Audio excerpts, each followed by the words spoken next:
The moment I saw someone wandering between the apple trees, I knew they'd bitten off more than they could chew. If you love powerful stories, you don't want to miss this. But before we continue, tell us where you're watching from. It makes us so happy to see how far our stories travel. Please like, comment, and subscribe. For weeks, I had waited. The orchard had been in my family for over 80 years. Rows of gnarled apple trees, fragrant blossoms in spring, and golden fruit glimmering in autumn sun. Every tree had a story. My grandfather's careful grafts, his late night pruning sessions, and the countless summers I spent learning to climb trees and press apples into cider. But Pine Lake Estates had changed. Modern vacation homes now surrounded the orchard like shiny frames around an ancient painting. And at the center of it all was Karen Whitmore, the HOA president who thrived on rules and control. Our first encounter was unforgettable. I was checking irrigation lines when a sleek black Range Rover rolled down the orchard path. Karen emerged, crisp white blouse, linen trousers, and enough jewelry to make a chandelier blush. "You must be Elias Harper's grandson," she said, scanning the orchard like it owed her money. "I'm Karen Whitmore, HOA president. This property is in violation of several regulations." She handed me a binder stamped Pine Lake Estates HOA guidelines. Tabs jutted like tiny swords. Tree spacing, landscaping, fence height. Each violation threatened fines large enough to terrify anyone but me. That evening, I called my cousin Laura, a property attorney. "Check the county records," she advised. "If your grandfather didn't consent, this HOA has no power here." The next morning at the county office, the truth was clear. The orchard was legally exempt. Karen's threats were nothing but hot air, and her arrogance about to meet its match. The next few weeks were all about preparation, but not in a way Karen could ever anticipate. I wandered the orchard every morning, checking sprinklers, pruning trees, and adjusting subtle quirks I'd inherited from my grandfather.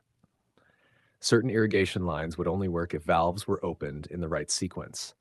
Some gates creaked in a peculiar rhythm. Even the old cider press had a misaligned lever that would frustrate anyone unfamiliar with its charm. I installed discrete cameras among the trees, motion sensors in the barn, and a soft, automated lighting system that could turn sections of the orchard into a gentle glow or shadow with a touch on my phone. Nothing dangerous, nothing illegal, just enough to make any intruder feel they'd stepped into a world that resisted control. Meanwhile, I quietly built alliances.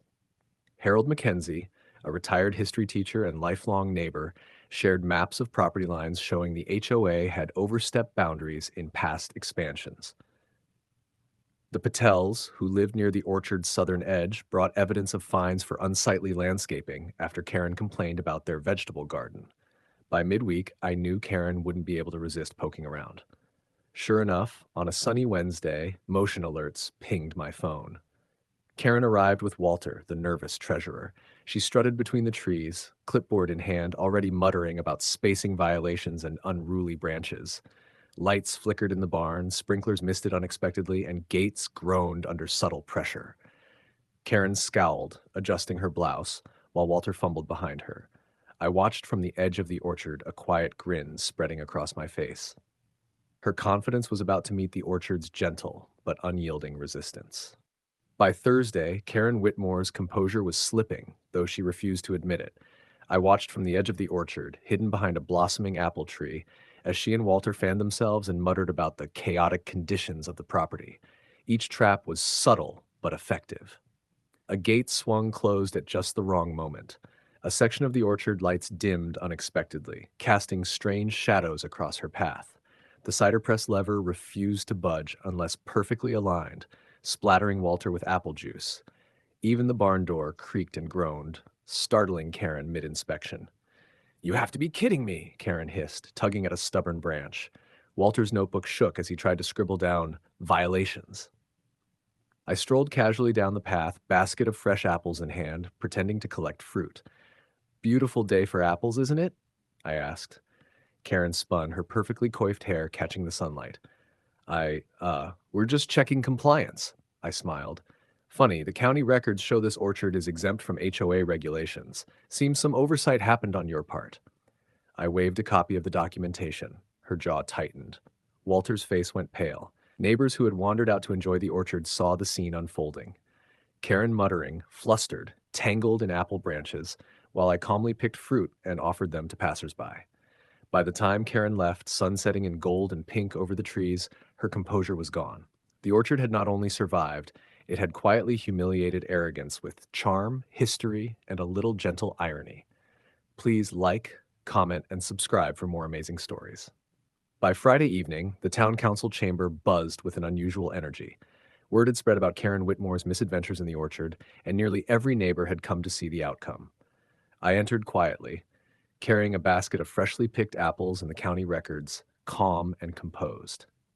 Karen sat at the podium, her hair immaculate but her confidence noticeably shaken. The Harper orchard is a hazard to property values, she began, voice precise but brittle. I stepped forward. Excuse me, Miss Whitmore. The orchard is fully compliant with local law, and no inspection was authorized. Let me show you something. I projected the security footage from the orchard. Karen tangled in branches, Walter splattered with apple juice, lights flickering, gates stubbornly closing, and her frustrated expressions captured perfectly. Gasps and chuckles filled the chamber. Council members leaned forward, reviewing maps and documents showing the HOA's overreach and the orchard's legal exemption. Officer Peterson quietly confirmed the unauthorized entry. Karen's face turned pale as murmurs of astonishment spread through the room. The council voted unanimously to review the HOA's practices and protect the orchard permanently. Karen was reprimanded, barred from further unauthorized inspections, and warned against overstepping authority. Back at the orchard, neighbors gathered under blooming apple trees, tasting cider, swapping stories, and laughing about Karen's tangled misadventures. Sunlight glittered on the fruit, painting the trees gold and crimson. I stood on the orchard path, breathing in the sweet spring air, thinking of my grandfather. Patience, preparation, and principles. He would have been proud. And somewhere, I like to believe, he was smiling at how his orchard had quietly delivered justice with charm, history, and love. Please like, comment, and subscribe for more incredible stories.